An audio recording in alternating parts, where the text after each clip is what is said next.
મહીસાગરના ગામડાઓમાં ચાંદીપુરા વાયરસ ઝડપથી ફેલાય તે માટે નાના બાળકો તેનો ભોગ બનતા હોય છે। તેમને બચાવવા માટેની સમગ્ર કામગીરી કરવા માટે સમગ્ર મહીસાગરનું વહીવટીતંત્ર કામે લાગ્યું।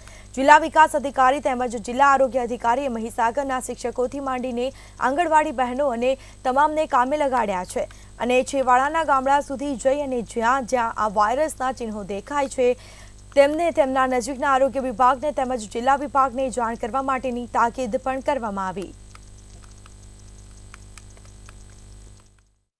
તાજેતરમાં ગુજરાત રાજ્યના અમુક જિલ્લાઓમાં સસ્પેક્ટેડ ચાંદીપુરા રોગના લક્ષણો ધરાવતા હોય એવા કેસો જોવા મળેલા છે, જેમાં મહીસાગર જિલ્લામાં પણ એક બાળકનું અવસાન થયેલું છે, જે સસ્પેક્ટેડ કેસ છે। કન્ફર્મ હોવાનું હજુ રિપોર્ટ આવેલો નથી, પરંતુ પ્રિકોશનના ભાગરૂપે અગમચેતી અને સાવચેતીના પગલાં તરીકે સમગ્ર જિલ્લામાં હેલ્થની ટીમ દ્વારા અસરકારક કાર્યવાહી, ડસ્ટિંગ અને આવા કાચા મકાનો છે એમાં કામગીરી કરવામાં આવી રહેલી છે। આ રોગમાં મુખ્ય લક્ષણોમાં 14 વર્ષ સુધીના બાળકોને તાવ આવવો, ખેંચ આવવી, ઝાડા, ઉલટી વગેરે લક્ષણો